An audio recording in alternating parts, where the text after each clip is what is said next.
Oui, voilà. Voilà, je vais commencer la conférence en vous remerciant tous pour votre accueil. On a toujours l'habitude dans les circonstances d'une journée ou d'un congrès comme celui-ci à remercier, mais sachez que de notre côté, et je parle pour Jean-Pierre Ducastel et pour moi, c'est vraiment, je vais parler tout doucement, ok, que du côté de Jean-Pierre et Ducastel et de toutes les personnes de hâte qui n'ont pas su venir aujourd'hui, ces remerciements ils sont vraiment très sincères. C'est avec vraiment un grand plaisir que nous sommes ici à Reus durant ces quelques jours pour partager avec vous cette passion et cette ferveur et ces connaissances du monde des géants. Alors je vais vous parler moi de mon côté des festivités actuelles aujourd'hui de la fête des géants dates, ce qu'on appelle la Ducasse date. Mais je me rends bien compte depuis ce matin qu'il y a une série de personnes dans la salle à qui je ne vais pas apprendre beaucoup de choses. Dans le nord de l'Europe, on connaît bien le pèlerinage de Saint-Jacques de Compostelle en Galice. Et j'ai parfois l'impression que pour tous les amoureux des géants en Catalogne, il y a un pèlerinage pour venir voir les géants à hâte. Et donc vous êtes beaucoup dans la salle à connaître et à bien connaître cette Ducasse date. Donc voilà, moi mon objectif aujourd'hui c'est d'essayer de vous la faire découvrir, à la fois les géants, mais ce que vous appelez l'imagerie festive, donc tout ce qui tourne autour de la fête, et vous montrer comment à hâte on essaye aujourd'hui d'organiser, de faire connaître, de défendre, de préserver cette tradition des géants. Alors on est face à une fête aujourd'hui qui connaît un succès très important. Cette année-ci, à la fin du mois d'août, quand la fête s'est déroulée, on a reçu pour la première fois de l'histoire de la Ducasse des statistiques de fréquentation de la fête grâce au téléphone mobile, puisque maintenant nous sommes tous piégés et surveillés, et donc les opérateurs de téléphonie nous ont donné le nombre de participants aux festivités, et sur les 4 jours de la fête, c'est 120 000 personnes qui ont participé à la fête, ce qui nous a surpris parce que c'est étonnant pour nous d'avoir une fête qui au départ est notre fête à nous, notre fête locale, et la ville date, c'est au centre-ville un petit 15 000 personnes, donc savoir qu'il y a 10 fois plus de personnes qui viennent assister à cette fête est quelque chose de très particulier. Et donc ça implique aussi de devoir la gérer, parce qu'avec cette foule, avec ce monde, la fête elle a tendance à être modifiée et à changer, à évoluer. Donc voilà, il faut être attentif au succès que peut avoir la fête. Fête qui depuis 2005 a été reconnue par l'UNESCO, a été classée au patrimoine de l'humanité. Alors pour vous expliquer rapidement comment je vais organiser la conférence, je vous présenterai d'abord le déroulement de la fête, comment elle s'organise actuellement jour par jour. Ensuite, j'essaierai de vous montrer que la fête s'intègre vraiment dans la ville aujourd'hui, et donc tout ce qui se passe dans la fête se passe dans certains lieux qui sont emblématiques et très identitaires. Je vous montrerai aussi que c'est une fête qui met en scène un patrimoine bien matériel, des objets qui sont des objets parfois de qualité historique, et donc il faut aussi pouvoir les traiter de manière particulière. Et enfin, je terminerai en vous montrant un peu les pratiques et les rituels, les traditions autour de la fête. Donc je vais commencer par vous expliquer comment cette fête se déroule. Alors la fête de la Ducasse date, elle se déroule le 4e week-end du mois d'août. C'est en réalité une date qui était fixée en fonction de la fête du saint patron de Ath. À Ath, le saint patron c'est Saint Julien. On fête Saint Julien le 28 août, et donc la fête est placée le dimanche le plus proche de la Saint Julien. Aujourd'hui, la fête commence le vendredi. C'est une nouveauté, ça fait environ 30 ans que la fête s'est déplacée le vendredi. On l'analyse aussi parce que c'est une évolution des pratiques. Auparavant, les gens travaillaient encore le samedi matin, mais on est rentré dans un monde et la société des loisirs, et donc dès le vendredi, les gens sont prêts, les gens ont envie de faire la fête, et donc on a innové et inventé des traditions.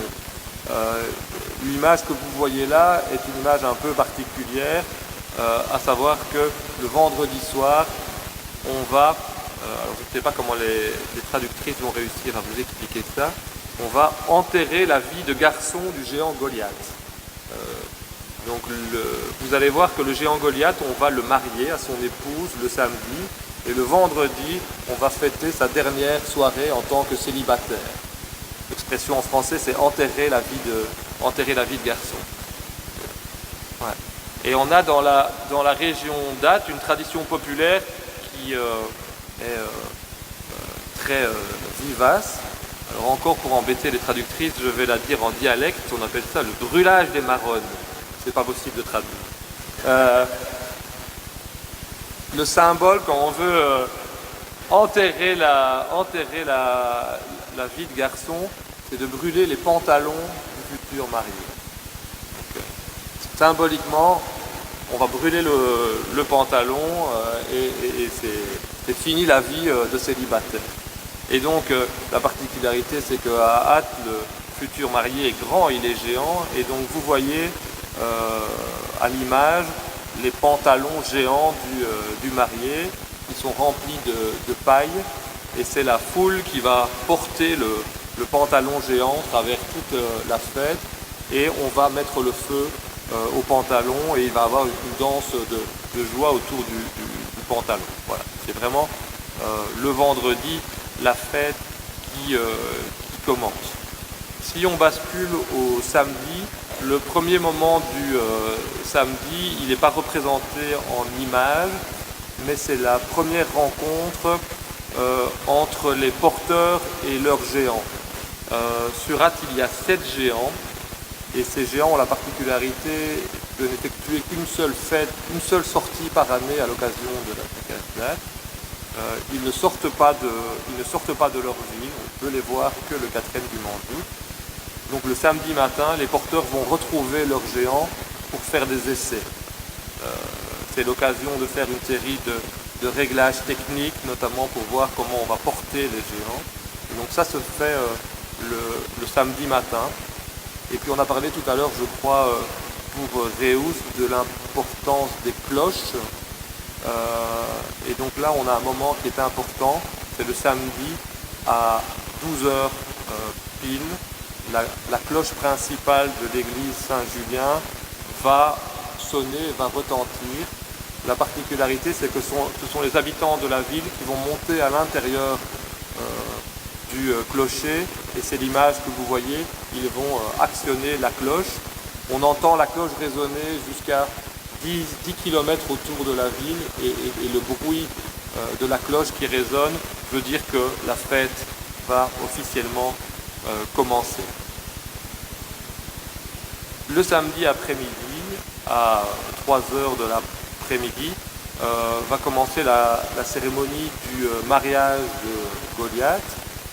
On l'a vu ce matin avec Jean-Pierre Ducastel. Au XVIIIe siècle, le géant a reçu une épouse. Et la particularité à Ath, c'est que chaque année, ils refont un mariage, qui est un mariage symbolique, qui démarre, comme la loi le veut, d'abord à la mairie, à l'hôtel de ville, où les géants symboliquement se placent avec les autorités communales. Et puis ils vont partir au son des airs religieux et d'airs processionnels vers l'église de Saint-Julien. Et l'image que vous voyez là, c'est la cérémonie des vêpres qui ont lieu à l'intérieur de l'église Saint-Julien. C'est vraiment un des derniers, si pas le dernier vestige religieux de la fête, puisque la fête est devenue complètement laïque, à l'exception de ces vêpres. où à l'intérieur de l'église, on va faire défiler la chasse avec les reliques de Saint-Julien, et puis il y a une série de gestes et de rites qui sont posés à l'intérieur de l'église. Alors ce matin, Jean-Pierre Ducastel vous en a parlé longuement, donc je vais passer plus rapidement. Après la cérémonie religieuse, les géants retournent devant l'hôtel de ville pour ce fameux combat de David et de Goliath. Un élément qu'il n'a pas mentionné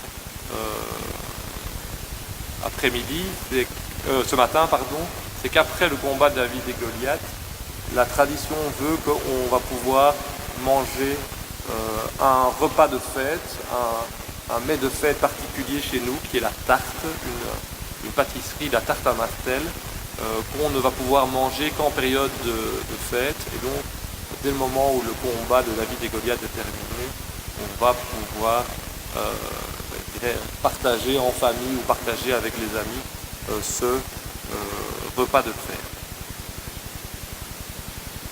Alors le grand jour de la fête, c'est le dimanche, avec le cortège qui défile dans les rues de la ville.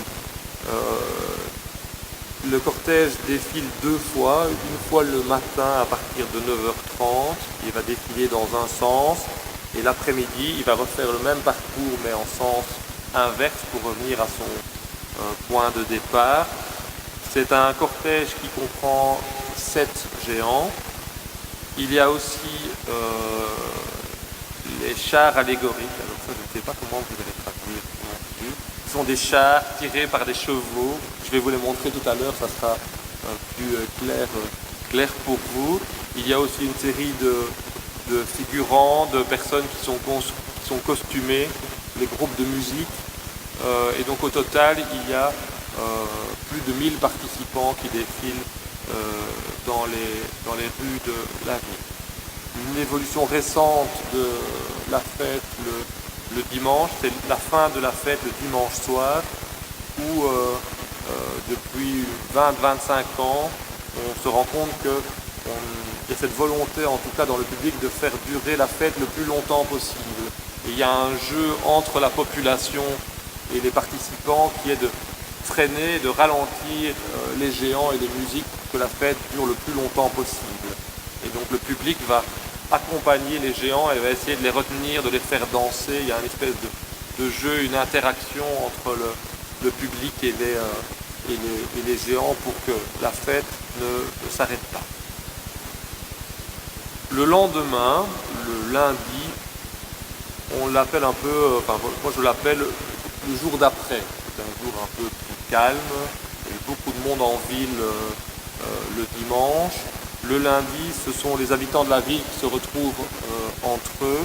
Les géants se promènent en ville, mais sans musique, uniquement avec un tambour, uniquement avec des percussions. Et la population va se retrouver l'après-midi pour un festival de montgolfière, pour une série, pour aller à la fête foraine, pour rencontrer des amis, etc. C'est un moment qui est vraiment très privilégié pour la population locale. Un élément qui représente un peu le jour suivant de la fête, c'est le mardi.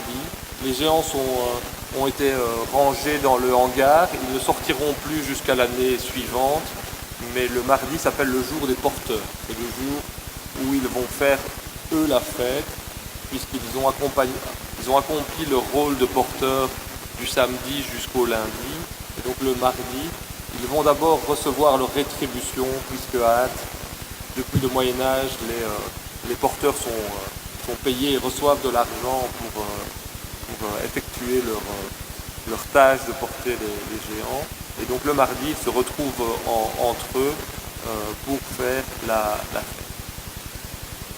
La fête, en réalité, va s'achever quelques jours plus tard, au tout début du mois de septembre, le 8 septembre. On est là sur vraiment le jour terminal des festivités.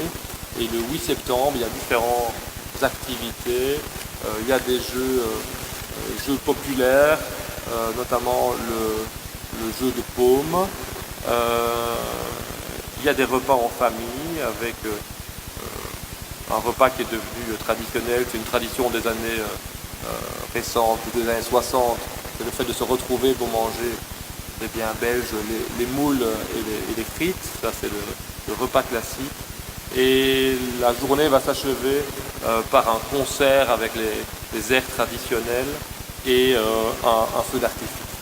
Donc voilà en quelques journées le rythme de la fête telle qu'elle se produit à Alors comme je vous l'ai dit, la fête elle est très emblématique, elle est très identitaire et donc elle est intimement liée à la ville, à la cité, au territoire urbain, aux lieux et aux bâtiments qui sont les plus identitaires de la ville.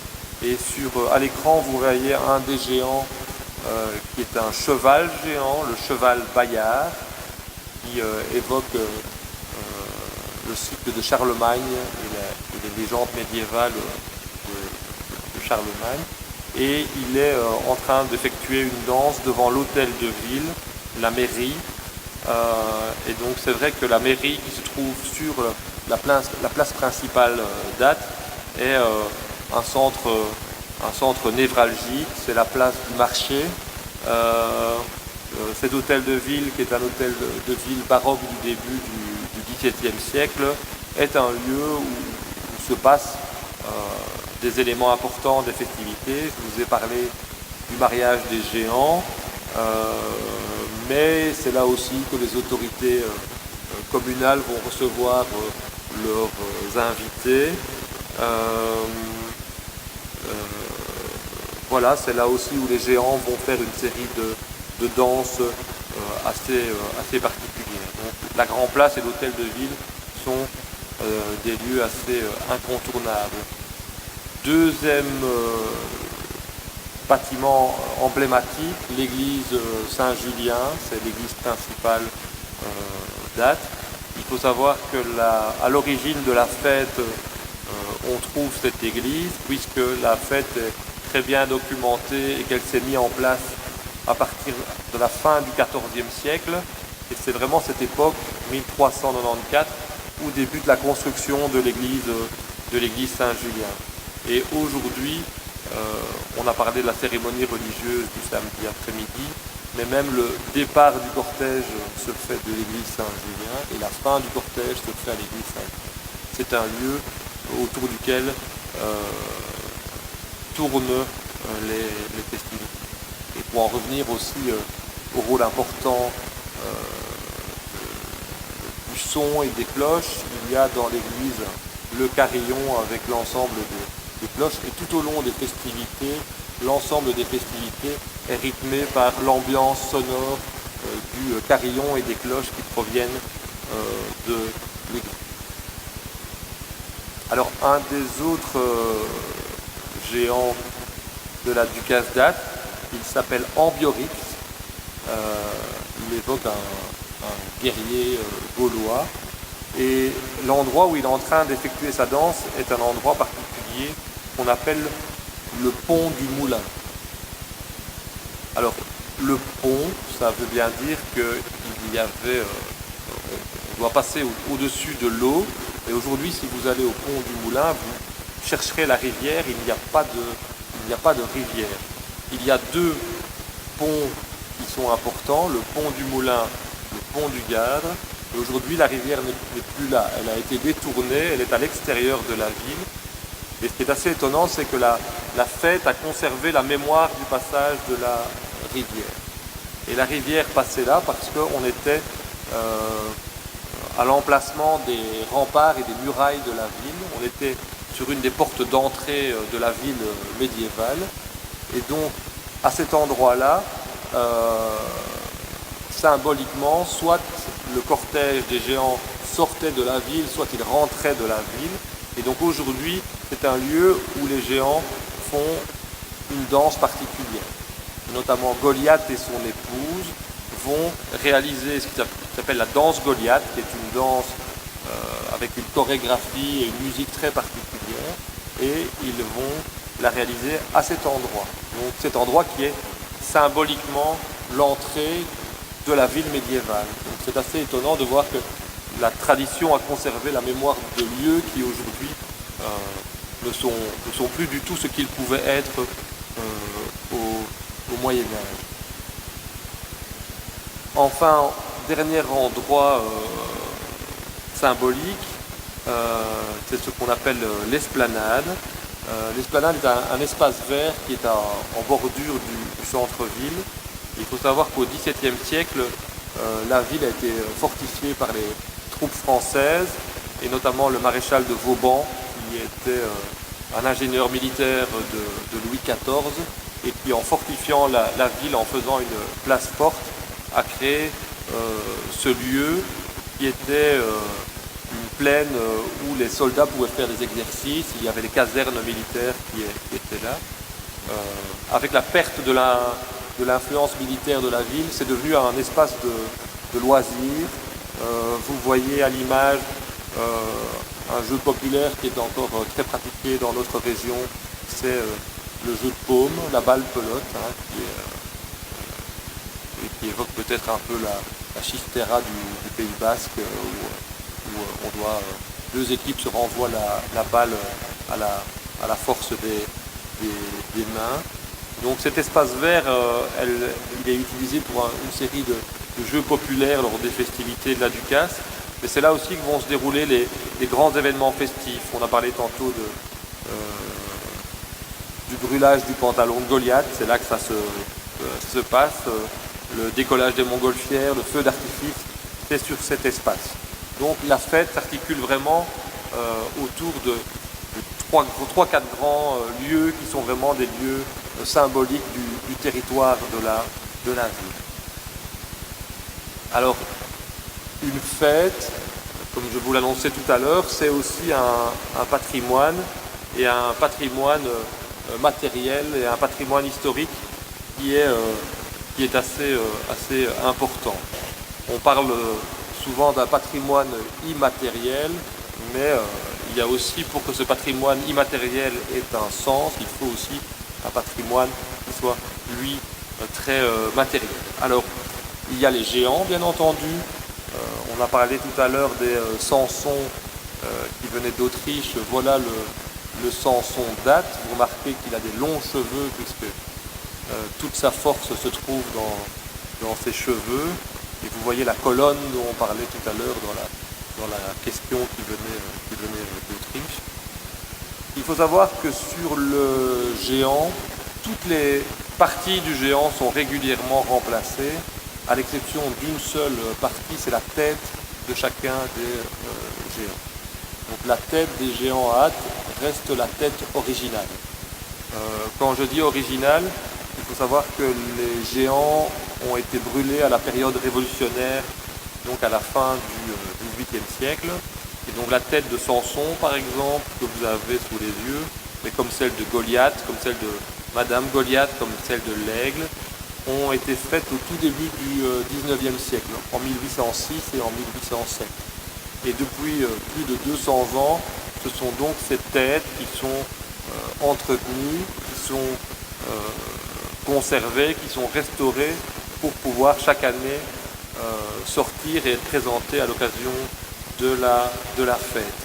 Alors la particularité des têtes à hâte, c'est qu'elles sont sculptées dans du bois. Elles ont été réalisées par des artistes locaux. Pour les têtes les plus anciennes, dont celle de Samson, c'était deux frères, les frères Florent, qui ont réalisé ça au début du 19e. Puis pour les autres géants qui ont été réalisés un peu plus tard, je pense à Mademoiselle Victoire en 1960, c'est un Ouverlot, un autre sculpteur local. Et pour le plus récent des géants qui date de 1948, le Cheval Bayard, c'est aussi René Sansen, un artiste local qui l'a réalisé. Donc ils sont aussi au témoignage d'un certain savoir-faire et du travail des artistes locaux. Il y a toute une réflexion chez nous sur la manière de conserver et de préserver les têtes des géants. Dans les années 1990, on a fait une première opération qui consistait à réaliser des moules et des copies en plâtre de chacune des têtes des géants, avec donc la capacité de se dire que si un jour on doit les remplacer parce qu'elles ne peuvent plus défiler dans la fête, on pourra les remplacer à l'identique.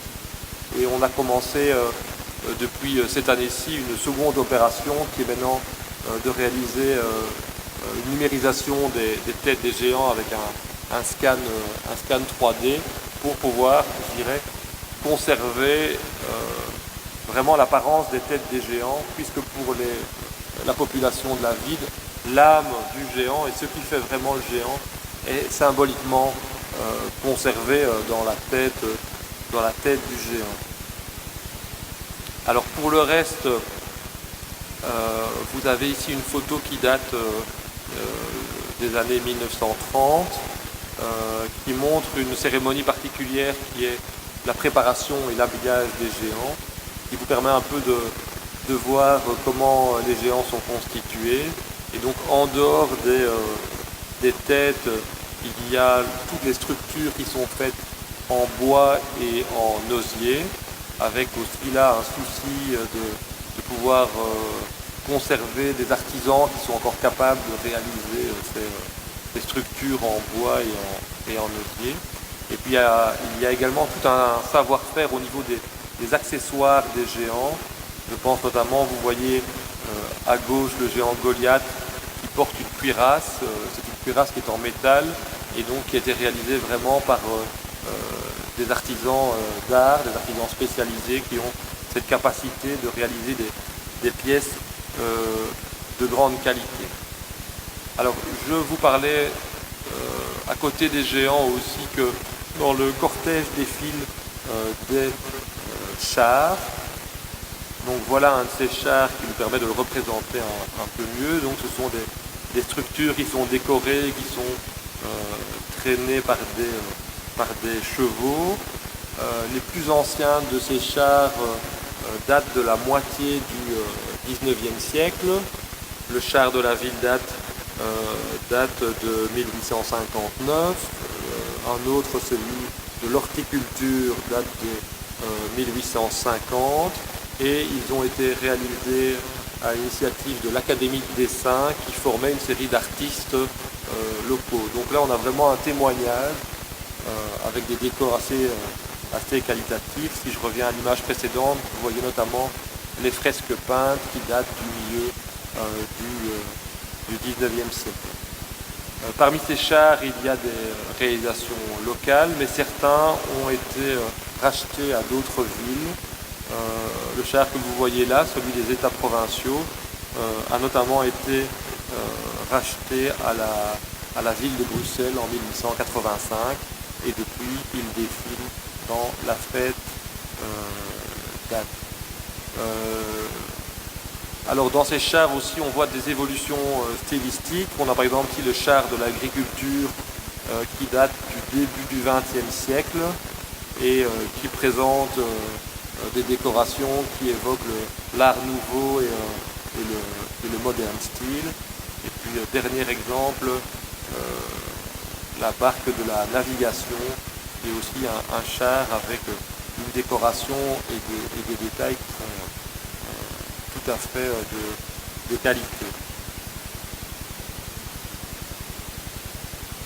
Alors autre élément qui sont amenés à être mis en scène dans la fête, vous avez par exemple ici la chasse en argent doré de Saint-Julien qui défile à l'occasion des vêpres et notamment qui était exposé dans l'église pendant toute la durée de la fête.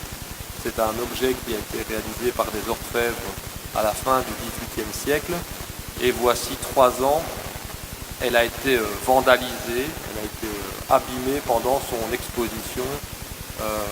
Les petits anges qui décorent la chasse ont été arrachés et donc ça nous pose aussi une question sur le risque et les dangers de mettre en scène le patrimoine pendant la période de la fête. un patrimoine qui peut-être en d'autres temps serait un patrimoine qui serait conservé dans un musée ou à l'abri pendant la durée de la fête. Et je crois qu'il faut que ça le reste, il faut qu'il trouve son rôle dans les festivités. Mais donc il faut aussi pouvoir prendre des mesures de sécurité ou de préservation pour que le patrimoine puisse être présenté et être utilisé, mais dans des bonnes conditions. On a aussi une série de vêtements religieux qui sont portés par les ecclésiastiques, notamment à l'occasion des vêpres. Le vêtement que vous voyez là, qui est une grande cape, date du début du XVIIIe siècle par un brodeur qu'il a réalisé avec des fils d'or et des fils d'argent.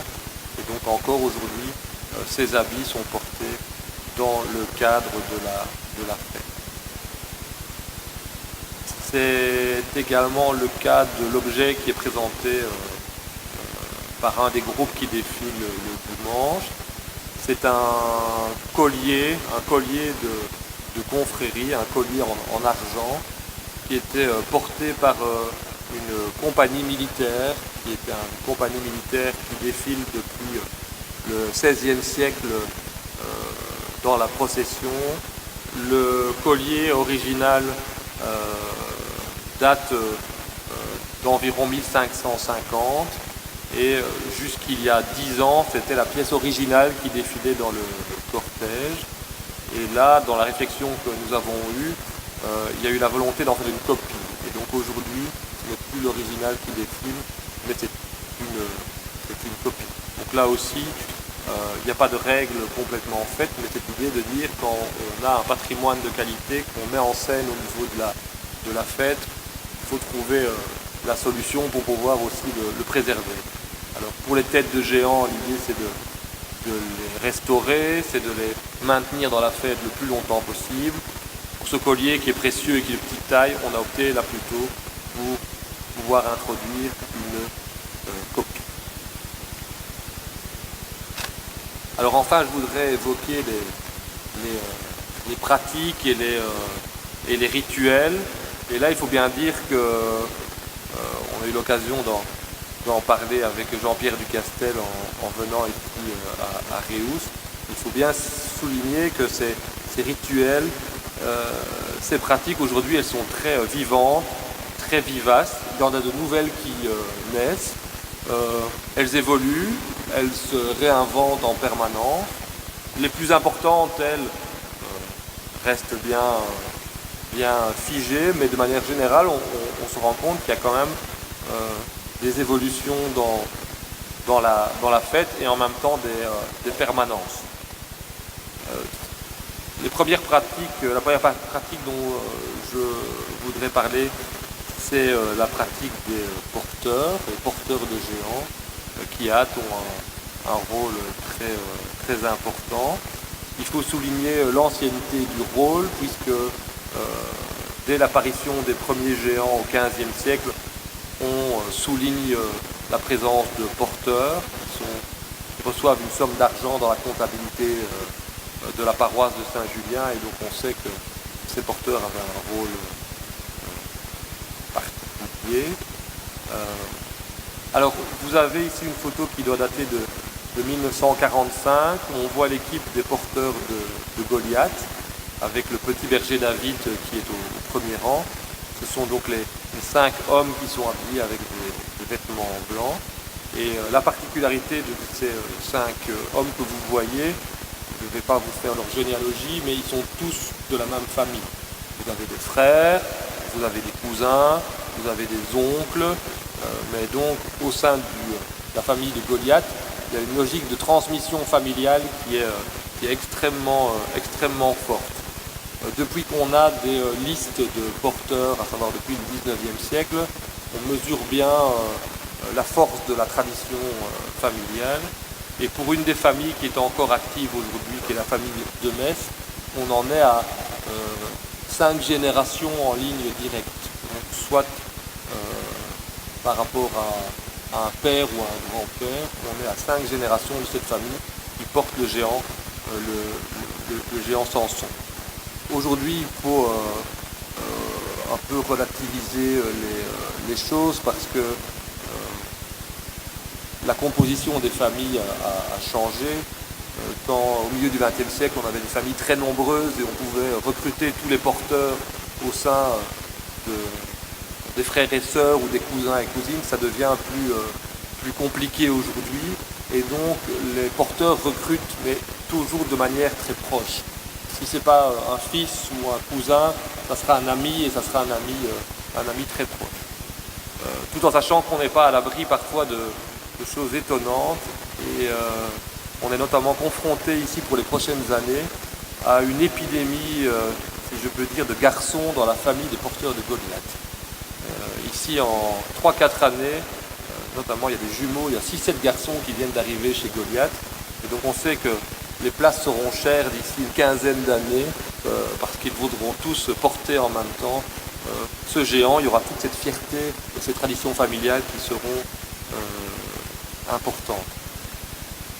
Porter un géant à hâte, il y a aussi un véritable défi physique. Il faut savoir que c'est une particularité des géants dattes et c'est aussi une volonté des porteurs dattes, c'est que les géants dattes doivent être lourds. La possibilité aujourd'hui d'avoir des techniques pour diminuer le poids des géants dattes, mais les porteurs des géants dattes veulent que le géant soit lourd. Et aujourd'hui, en moyenne, ils font entre 120 et 130 kilos. Et donc, il y a un véritable exploit physique. Et je voudrais d'ailleurs souligner ici que les géants catalans les porteurs catalans par exemple sont tout à fait capables. Amador chaque année, enfin en tout cas ces 2-3 dernières années, il vient à hâte et Amador soulève Goliath sans problème. Donc il pourrait être porteur d'hâte sans trop de difficultés. Mais il y a cette volonté quand même de pouvoir porter des géants très lourds. Et donc il y a tout un processus d'apprentissage qui fait que l'adolescent va commencer à un moment à fréquenter le groupe des porteurs en portant les tirelires avec lesquels les porteurs ramassent de l'argent. Et puis après, il va essayer d'abord de soulever le géant, réussir à le soulever, réussir à trouver l'équilibre. Et puis il va rentrer dans le groupe, il va faire quelques pas avec le géant, puis il va esquisser une première danse. Et c'est vraiment au bout de plusieurs années qu'on a un véritable savoir-faire avec vraiment des chorégraphies particulières. Et je voudrais aussi venir après le défi physique à toute la logique aussi de la qualité des danses des géants. Alors, vous savez, c'est quelque chose qui est très cher au groupe catalan où les danses des géants, les balles sont des éléments très importants. Il y a aussi cette volonté du côté des géants dattes et pour certaines figures, il y a des chorégraphies très précises. Par exemple, à l'image, vous avez la danse de Goliath et de sa femme. Vous voyez les deux géants les deux porteurs qui sont à l'extérieur du géant, qui se regardent. Ils sont en train de compter les coups de la grosse caisse, de la musique qui vient de commencer. Et donc, ils savent que après, je ne dis pas de bêtises, après 8 ans de grosse caisse, ils vont rentrer dans le géant. Ils savent qu'après le 15e temps, ils vont soulever le géant et ils écoutent les battements de la grosse caisse pour rythmer leur chorégraphie de manière parfaite et que les deux géants fassent la même danse en même temps. Donc il y a vraiment un savoir-faire qui fait que ce sont les meilleurs porteurs, ceux qui ont le plus d'expérience, qui vont réaliser cette danse. Ce que vous voyez là, c'est une danse particulière puisque les deux géants à un certain moment se rapprochent. On dit qu'ils s'embrassent quand les deux têtes s'entrechoquent. Les deux géants, Goliath et son épouse, sont en train de s'embrasser. Alors on a parlé des... c'est romantique. On a parlé de l'importance des porteurs, de l'importance des danses, ce qui veut dire qu'il y a l'importance des musiciens et de la musique qui va accompagner les géants. Il y a 6 fanfares, 6 groupes musicaux qui accompagnent les géants dattes. Donc vous voyez par exemple ici la géante Mademoiselle Victoire, qui est suivi par en blanc ses porteurs, et puis derrière une fanfare. Ces fanfares, ce sont des groupes qui sont composés essentiellement d'instruments cuivre, de trompettes, des trombones, des tubas, des groupes assez importants. C'est une centaine de musiciens qui à chaque fois accompagnent le géant. Il y a aussi, autant il y a un engouement auprès des porteurs, il y a aussi un engouement très fort auprès des musiciens pour accompagner les géants et faire partie de ces groupes musicaux qui vont accompagner les géants. Il y a pour chacun des géants dates un répertoire spécifique et spécialisé. Les géants ont leur propre morceau, leur propre style, parfois pour certains leur propre chorégraphie. Il y a aussi, là aussi beaucoup de créativité, de vivacité, puisque depuis une vingtaine d'années, on a eu de nouveaux morceaux qui ont été composés et qui ont été, je dirais, apprivoisés et incorporés par ces groupes musicaux. Donc il y a vraiment une très grande créativité autour de ces ensembles qui jouent la musique des géants. Alors il y a aussi tous les figurants, ceux qui défilent sur les chars, qui défilent de manière costumée et qui ont aussi leur rituel. Alors ça c'est quelque chose de très particulier. C'est un char qui évoque un bateau qui évoque les colonies et donc un groupe de marins qui aurait été dans les Caraïbes et qui aurait ramené un sauvage. Alors le sauvage, vous le voyez à l'écran, il a un costume très particulier, il est maquillé en noir et il a la volonté et la capacité de faire peur aux enfants. C'est son rôle dans la fête. Et donc il y a presque cette logique vraiment des parents qui présentent leur enfant au sauvage pour voir à partir de quel âge l'enfant n'aura plus peur du personnage. Alors c'est un personnage qui est très particulier, les Atois y tiennent beaucoup, mais il y a aussi une réflexion de notre côté parce qu'il témoigne d'une autre époque, il témoigne du 19e siècle, de l'époque de la colonisation, et on a beau tourner les choses comme on veut, c'est d'un racisme comme on ne peut pas l'imaginer. Et donc c'est vrai que dans cette tradition et ce rituel qui aujourd'hui est un rituel très fort auquel la population tient beaucoup, il y a quand même aussi une réflexion à avoir sur le futur dans une ville aussi qui change, bouge, une population qui devient de plus en plus multiculturelle, qui, il ne faut pas le cacher, a une difficulté à pouvoir se reconnaître dans ce personnage. Alors, je n'ai pas la recette miracle, je ne sais pas comment va évoluer la tradition et les rituels liés à ce personnage, mais je veux bien mettre parier que dans les 30, 40 ou 50 années de la fête, il va évoluer, il va devoir évoluer comme la société évolue. On parlait tout à l'heure avec notre ami venant d'Autriche des escortes, des compagnies militaires qui peuvent accompagner les géants. C'est le cas de la compagnie des Bleus, bleu parce que ça évoque la couleur de leur uniforme qui est la couleur bleue. Et là aussi, c'est un groupe qui a ses propres rituels dans la façon de se déplacer, dans la façon de bouger, et notamment de tirer avec leurs armes, avec leurs fusils, où il y a tout un cérémonial pour faire tirer les fusils, et où il y a aussi toute une logique à un moment, à savoir que les cartouches qui ont été tirées portent bonheur, et donc la population se précipite auprès de chacun des soldats pour pouvoir récupérer la cartouche qui porte bonheur.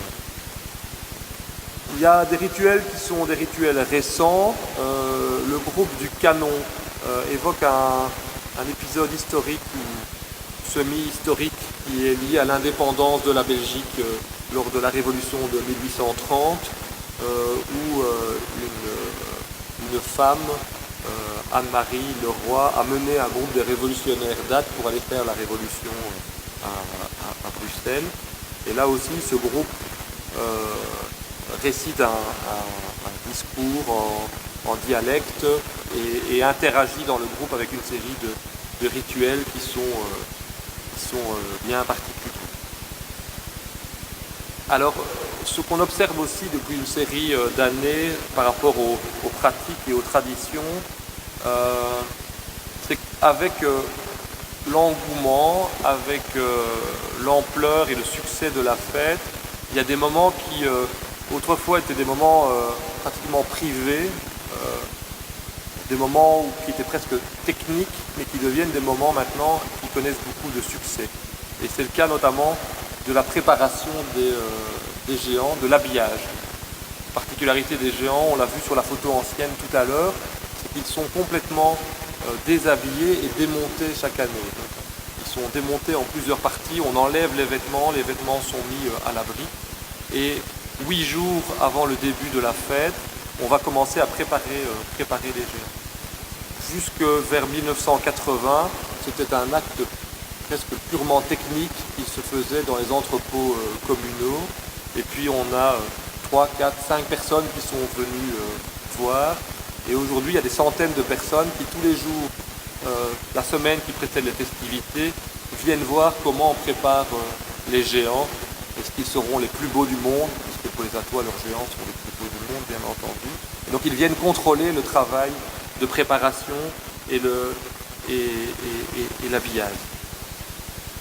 Et puis pour clôturer mon intervention, j'en parlais tout à l'heure, des moments aussi qui étaient des moments, notamment à la fin du cortège de dimanche soir, où quand les géants avaient normalement dépassé l'église Saint-Julien, ils rentraient jusqu'à l'entrepôt communal et puis on déposait les géants et la fête était finie.